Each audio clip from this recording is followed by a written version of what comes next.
Republička agencija za razvoj malih i srednjih preduzeća i preduzetništva i Privredna komora Srbije organizovali su 23. marta berzu IT proizvoda za sektor malih i srednjih preduzeća. Neposredan povod za ovaj događaj bio je javni poziv za dodelu bespovratnih sredstava u okviru programa podrške razvoju konkurentnosti i inovativnosti malih i srednjih preduzeća, poslovnih inkubatora i klastera za 2009. godinu.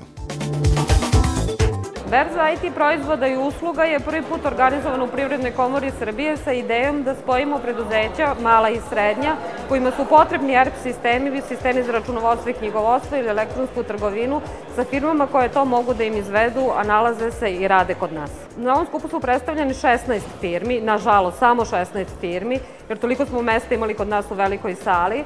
Kroz skup je prošlo 120 malih i srednjih preduzeća. Nadamo se da su danas izgenerisani dobri lidovi, da je danas bio uspešan radni dan kako za IT firme, tako i za mala i srednja preduzeća koje trebaju da primene nove IT tehnologije u svakodnevnom poslovanju da bi podigle konkurentnost svojih firmi kako na domaćem, tako i na svetskom tržištu.